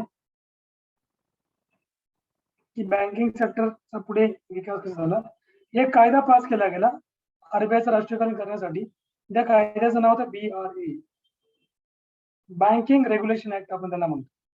इन मराठी बँकिंग विनियमन कायदा म्हणतात त्याला. हा कायदा होता 1949 चा. This act was passed for the nationalization of RBI. आरबीआयचं राष्ट्रीयकरण करण्यासाठी हा कायदा पास केला गेला होता गव्हर्नमेंटद्वारे. ठीक आहे. आणि भारतात बँक बुडीचे प्रमाण खूप असल्याने व्यापारी बँकांच्या कार्यपद्धतीवर कायदेशीर नियंत्रण आणण्यासाठी भारतीय संसदेने 17 फेब्रुवारी 1949 रोजी बँकिंग रेग्युलेशन कायदा संमत केला व तो 16 मार्च 1949 पासून कार्यान्वित करण्यात आला होता. हे तुम्हाला इथे माहिती असणं गरजेचं आहे. ठीक आहे. या कायद्याने आरबीआयचे नियंत्रण भारतीय व्यापारी बँकांवर प्रस्थापित करण्यात आले. संयुक्त भांडवली बँकांचे वर्गीकरण अनुसूचित बँका व बिगर अनुसूचित बँका असे करण्यात आलं होतं. त्यांचा अर्थ व स्पष्टीकरण मी तुम्हाला पुढे सांगतो कशा प्रकारे यांनी बँकांचं वर्गीकरण केलं होतं. आता बघा 1949 चा जो कायदा होता हे समजून घ्या, इम्पॉर्टंट आहे तुम्हाला एक्झाम साठी. असं नाही की जे beyond exam, nothing is beyond exam. So everything under the sky will be asked in MPSC exams. ठीक आहे. सो 1949 च्या कायद्यानुसार आरबीआयला बँकांवर नियंत्रणाची सत्ता मिळाल्याने बँकांचा कारभार सुधारू लागला होता. ठीक आहे. आणि तसेच 1949 च्या कायद्यात परिस्थितीनुरूप वेळोवेळी बदल करण्यात आले होते. The banking companies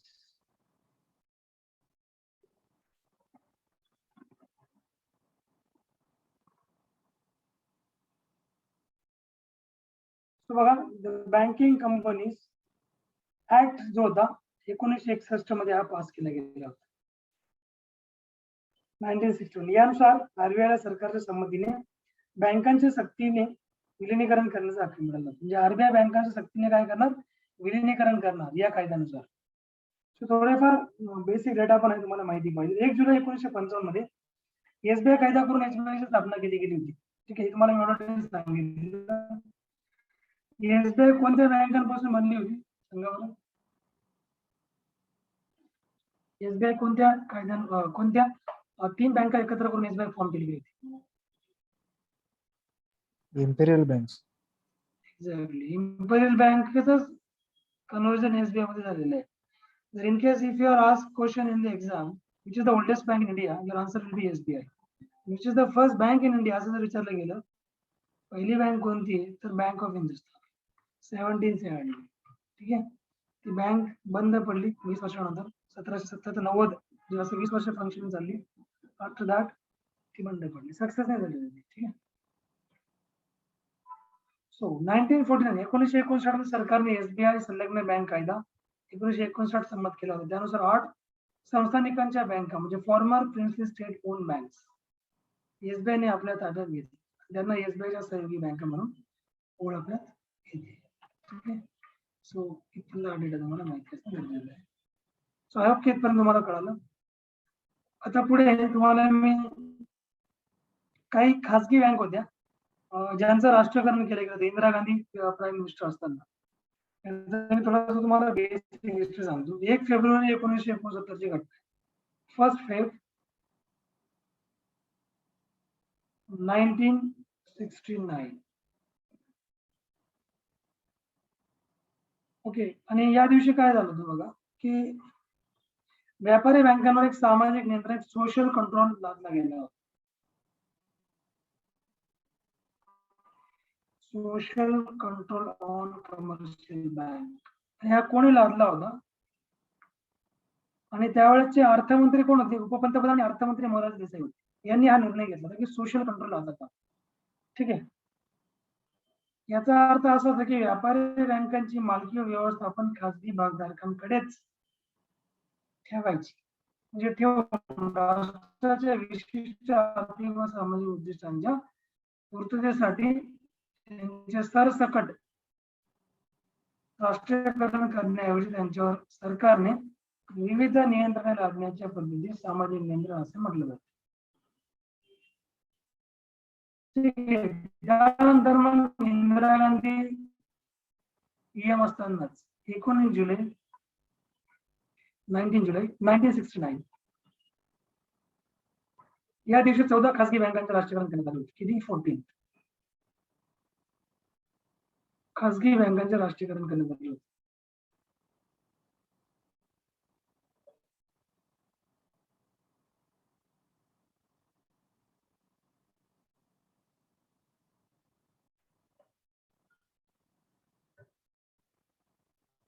म्हणजे याचा अर्थ असं आहे की राष्ट्रीय खासगी बँकांचं राष्ट्रीयकरण करणं म्हणजे बँकांना गव्हर्नमेंट कंट्रोल त्यांच्यावर येणार. ज्या प्रायव्हेट बँक आहे त्यांच्यावर कोणाचा गव्हर्नमेंटचा कंट्रोल येणार, त्यांना गव्हर्नमेंटचा टॅग लागणार. जे एम्प्लॉई याच्या अंडर काम करत असतील ते गव्हर्नमेंट एम्प्लॉई त्यांना कन्सिडर केलं जाणार. ठीक आहे.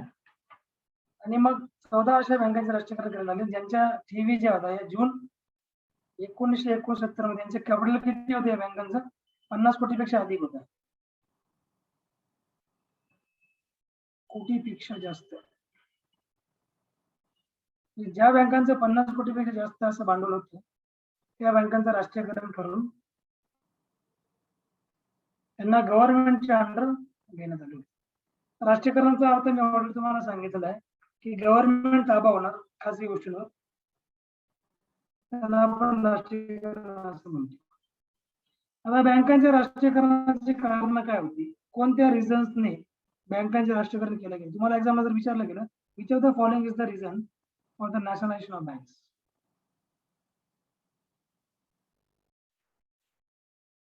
What is the first reason?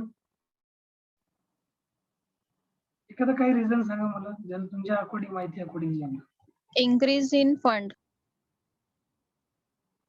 Exactly, increase in fund. बरोबर. अजून?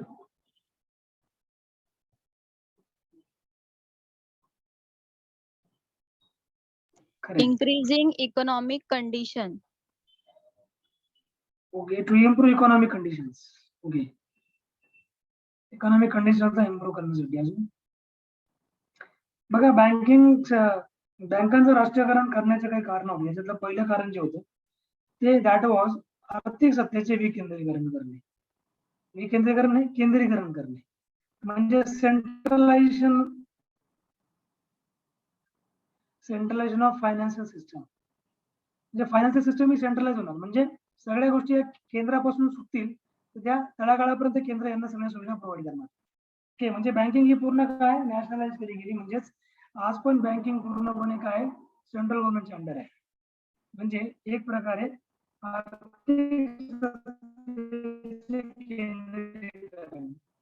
सेंट्रलायझेशन करण्यासाठी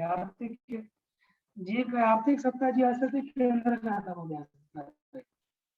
ठीक आहे. म्हणजे पूर्ण ऑटोनॉमी राज्यांना दिली गेली नव्हती. हे वन ऑफ द रिझन होतं. दुसरं होतं अग्रलेख, की आपण त्याला अग्रक्रम म्हणतो. अग्रणी बँका आपण त्याला होतो. अग्रक्रम क्षेत्राचा ज्यांना म्हणजे जे प्राथमिक प्रायोरिटी क्षेत्र आहे यांना कर्ज पुरवठा करणं गरजेचं आहे अग्रक्रमाला. अग्रक्रम म्हणजे काय, ज्यामध्ये कृषी ऍग्रिकल्चर आहे. ठीक आहे. त्यानंतर त्याच्यामध्ये लघु उद्योग आहेत. लघु उद्योग म्हणजे छोटे छोटे उद्योग. कुटीर उद्योग आहेत. कुटीर उद्योग हे लघु उद्योगामध्ये येतात. छोटे मोठे उद्योग असतात. त्यानंतर ग्रामीण विकास आहे. हे सगळे अग्रणी जे आहेत अग्रक्रम क्षेत्र आहे. यांना एक प्रकारे कर्ज पुरवठा दिला जावं. एक जसं तू सांगितलं प्रियंका की फंड इन्क्रीज केलं जावं. ते फंड इन्क्रीज करून यांना कर्ज पुरवठा प्रोव्हाइड केला जाणार. ओके. त्यानंतर 3 नंबरचा मुद्दा याच्यामध्ये असा आहे की ग्रामीण भागात बँकांचा शाखा विस्तार व्हावे. ज्या बँक आहे, बँक ही तळागाळापर्यंत पोहोचावी. बँकिंग, लोकांना बँकिंग काय माहितीच नव्हतं. ठीक आहे. एकतर भारताची जनता त्यावेळेस पूर्ण अनपढ होती. त्यांना त्यावेळेस काही येत नव्हतं. त्याच्यामुळे ब्रिटिशांनी एवढं 300 वर्ष राज्य केलं होतं. ओके. तंत्रविद्या, बुद्धी याच्यावर जास्त विश्वास लोक होते आणि शिक्षण हा नावाचा प्रकार नव्हता. कुठेतरी हळूहळू कंडिशन इम्प्रूव्ह व्हायला लागल्या होत्या. बँकिंग जी आहे ही गावागावापर्यंत पोहोचावी. बँकिंगच्या शाखा आहेत दूरपर्यंत पोहोचावे, त्यासाठी राष्ट्रीयकरण केलं गेलं होतं. म्हणजे खेड्याचे लोक देखील बँकिंगचा पार्ट बनतील. They will also become the customers in banks. They will also make transactions through banks. They will also put there money into banks etcetera. ठीक आहे. प्रादेशिक समतोल एक साधला जावा राज्य आणि केंद्रामध्ये. ठीक आहे. सो या प्रकारे यांचं राष्ट्रीयकरण केलं गेलं होतं. ठीक आहे. आता हे राष्ट्रीयकरण झालं होतं 1969 मध्ये 14 बँकांचं. पुन्हा इंदिरा गांधींनी निर्णय घेतला 15 एप्रिलला.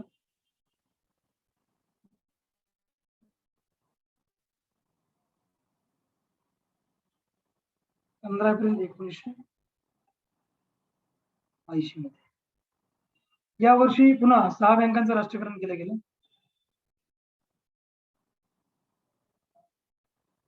6 बँकांचं राष्ट्रीयकरण करण्यात आलं आणि अशा इत्यादी 6 बँका ज्यांच्या ठेवी या 14 मार्च 1980 रोजी 14 मार्च 1980 रोजी 200 कोटींपेक्षा त्यांच्या ठेवी जास्त होत्या. म्हणजे 14 मार्च 1980 या साली आपण बघितलं 69 साली ज्यांच्या ठेवी 50 कोटीपेक्षा जास्त आहे त्यांना राष्ट्रीयकरण केलं गेलं आणि इथे ज्यांच्या ठेवी या 200 कोटींपेक्षा जास्त आहे अशा बँकांचं राष्ट्रीयकरण केलं गेलं होतं. त्यानंतर पुन्हा 4 सप्टेंबर 1993 मध्ये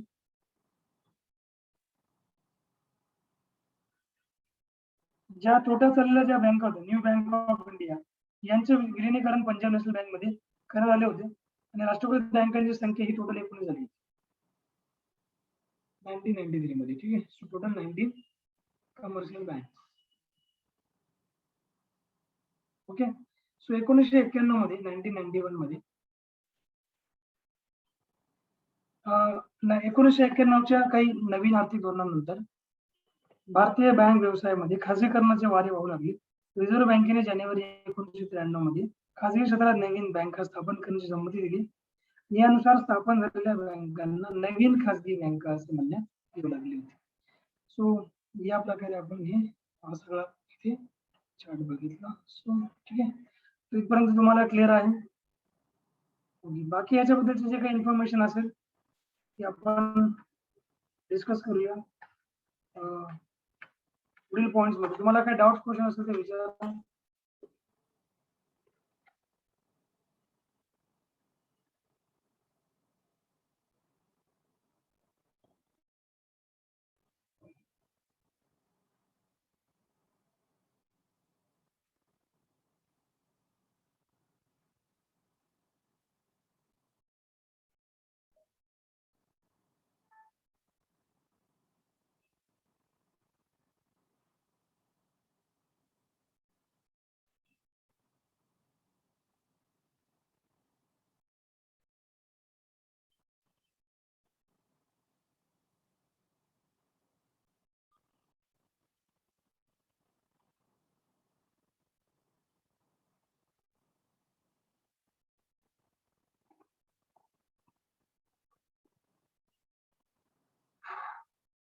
सांगा लवकर.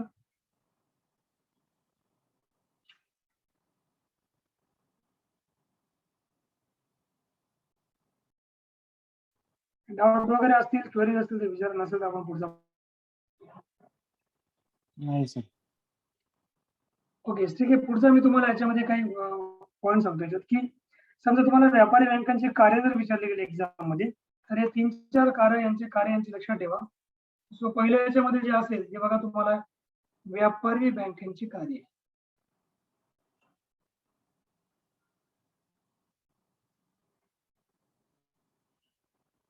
यात पहिलं जे कार्य आहे ते असणार तुम्हाला ठेवी स्वीकारणे. ठेवी म्हणजे डिपॉझिट ऍक्सेप्ट करणे. यांचं पहिलं कार्य. दुसरं कार्य काय यांचं कर्ज व अग्रिमे देणे. लोन्स आणि ऍडव्हान्सेस आपण त्यांना म्हणतो.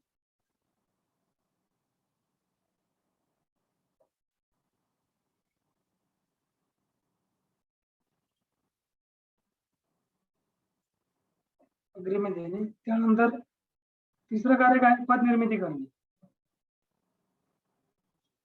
पत निर्मिती म्हणजे चलन साठा वाढवणे. पत म्हणजे पैसा लक्षात घ्या. ठीक आहे. पत निर्मिती करणे. सगळ्या गोष्टी याच्यामध्ये. त्यानंतर दुय्यम काही अनुषंगिक काही कार्य पण आहेत ते आपण बघणार. अनुसूचित व बिगर अनुसूचित काही बँका असतात. ठीक आहे. आणि अनुसूचित आणि बिगर अनुसूचित बँका आहेत या आरबीआय कायदा 1934 या कायद्यानुसार व्यापारी बँकांचे वर्गीकरण पुढील 2 प्रकार होतात. ते म्हणजे कोणत्या शेड्यूल बँक आणि non schedule bank. Schedule bank कोणत्या असतात ज्या बँकांचा समावेश आरबीआय कायदा 1934च्या दुसऱ्या सूचीमध्ये करण्यात आलेला आहे त्यांना म्हणतात शेड्यूल बँक. ज्या बँकांचा समावेश आरबीआय कायदा 1934च्या दुसऱ्या सूचीमध्ये नाहीये त्यांना नॉन शेड्यूल बँक म्हणतात. म्हणजे एवढा डिफरन्स शेड्यूल आणि नॉन शेड्यूल बँक. ठीक आहे.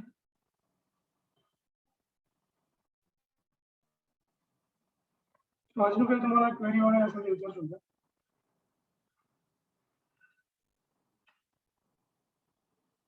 ठीक आहे, मी तुम्हाला काही थोडंसं एक चार्ट देऊन टाकतो म्हणजे तुम्ही तो चार्ट लक्षात ठेवा की कोणत्या बँका कोणत्या कशाच्या अंडर येतात. That is very important. याच्यामध्ये बघा भारतीय व्यापारी बँक व्यवस्था आहे ज्याच्यामध्ये पहिलं आरबीआय आहे. आरबीआय ही बँकांची बँक आहे, mother of all the banks. ठीक आहे. आरबीआय मध्ये दोन गट पडतात.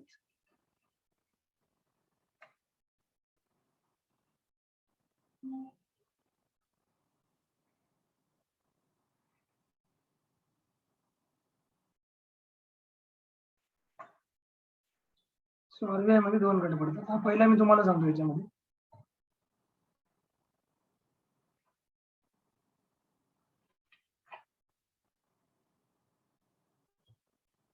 पहिला आहे व्यापारी बँक. व्यापारी बँका म्हणा. दुसरा आहे सहकारी बँका.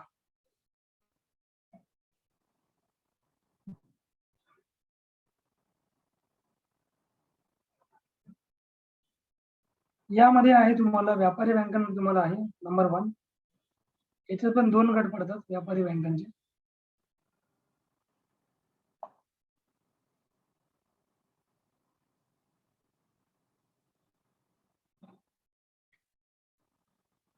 पहिला आहे सार्वजनिक क्षेत्रातील बँक.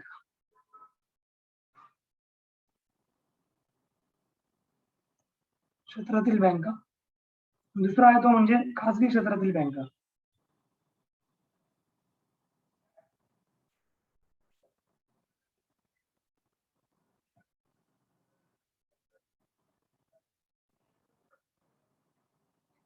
याच्यामध्ये पण दोन गट मोडतात. याच्यामध्ये पहिला जो आहे दुसरा आहे बघा भारतीय बँका.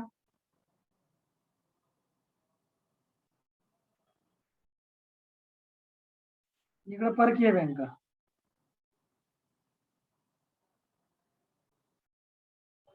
सार्वजनिक क्षेत्रामध्ये बँका कोणत्या कोणत्या बघा एसबीआय,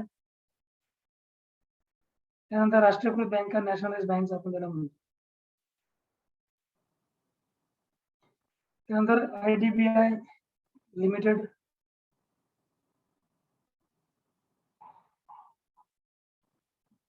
त्यानंतर प्रादेशिक बँक आहे ज्याला आपण रिजनल बँक म्हणतो. त्यानंतर सहकारी बँका. याच्यामध्ये त्रिस्तरीय रचना आहे.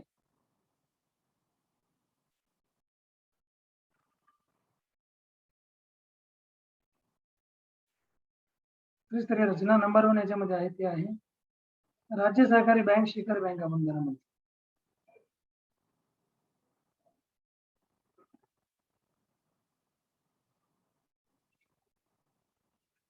We call it शिखर बँक.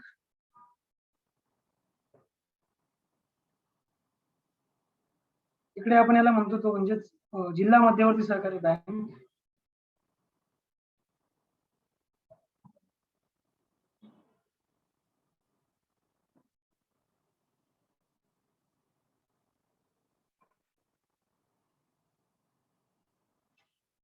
तर जिल्हा मध्यवर्ती सहकारी बँक मध्ये पण दोन गट पडतात. एक गाव पातळीवर असते आणि एक शहर पातळीवर असते.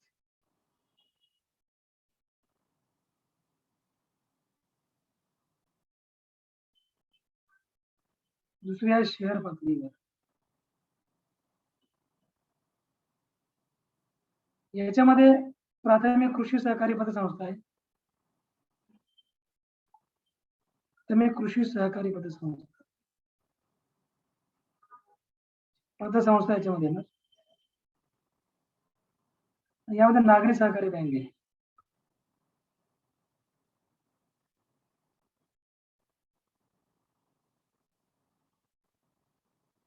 सो या प्रकारे हा चार्ट आहे. दिस is very important.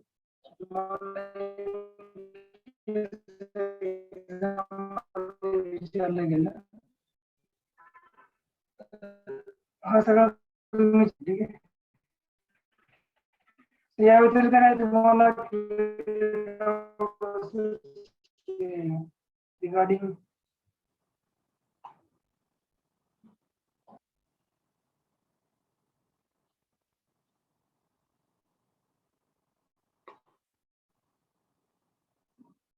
any question, doubt?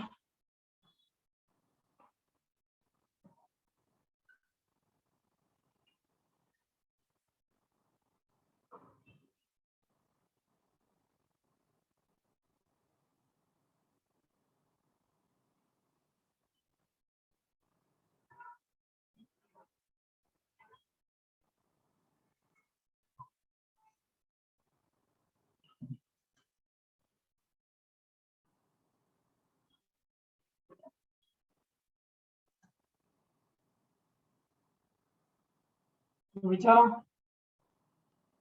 ठीक आहे, मग हा जो आपला चॅप्टर आहे याच्यामध्ये आपण त्या चॅप्टर जवळपास फिनिश केलेला आहे. आता याच्यामध्ये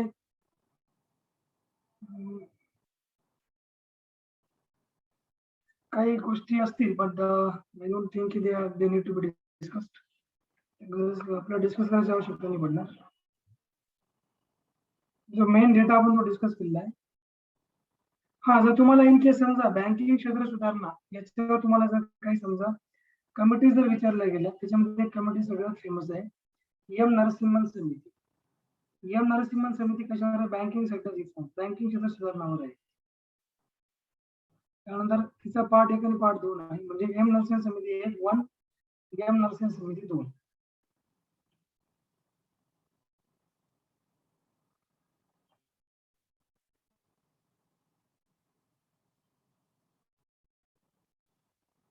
भारतात नोटा छापण्याचा अधिकार सर्वप्रथम कोणत्या बँकेला देण्यात आला? सांगा बरं.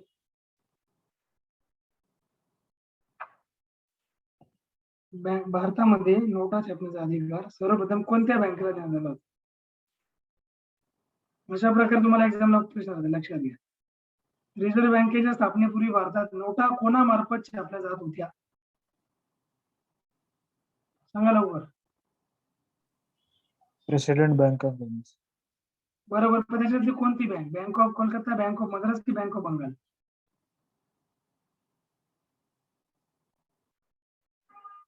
की Bank of Bombay? Bank of Bengal होता, जिला हा अधिकार होता. आणि रिझर्व्ह बँकेच्या स्थापनेपूर्वी भारतामध्ये नोटा कोणामार्फत छापल्या जात होत्या? याचा आन्सर असणार आहे तुमचं ब्रिटिश भारत सरकार. ठीक आहे, ब्रिटिश भारत सरकार. एखाद्या बँकेचं नाव नाही सांगायचं. ब्रिटिश भारत सरकार डायरेक्टली ते काम करणार होतं. ठीक आहे.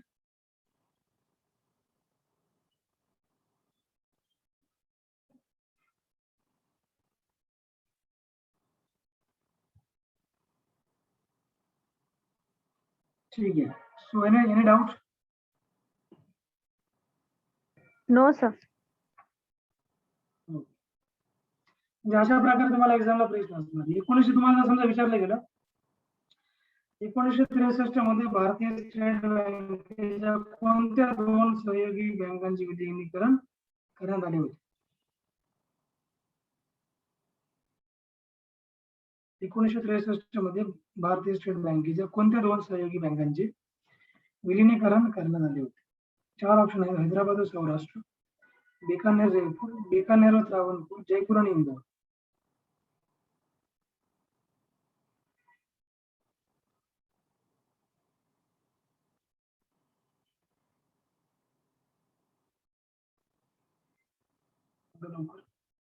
Bikaner Travancore.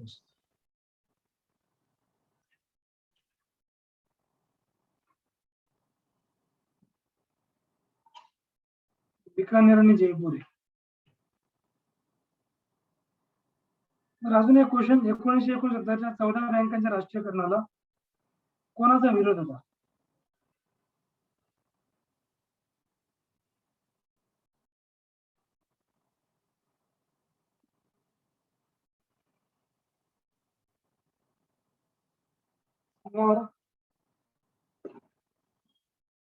Who opposed the 14 banks in 1969? Morarji देसाईचा विरोध होता. त्याचा तिचं जमत होतं इंदिरा गांधी. ओके, आणि दुसरा रिझर्व्ह बँक ऑफ इंडियाने पण केला होता. Answer is reserve bank of इंडियाने मोबाईल.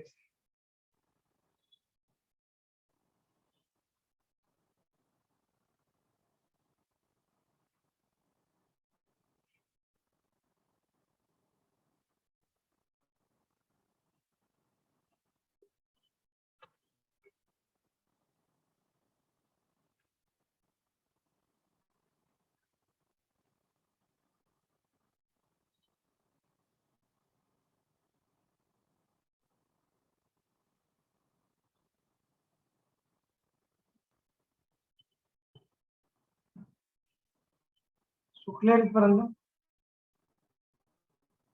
Yes sir. ठीक आहे, मग आजचा आपण इथे थांबूया क्लास. बाकी तुमचे काही डाऊट्स असतील तर विचारा.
ओके, ठीक आहे, थँक्यू सो मच. सो आजचा आपण क्लास थांबूया इथे. Okay sir, thank you sir. Thank you sir. Welcome. Thank you, sir.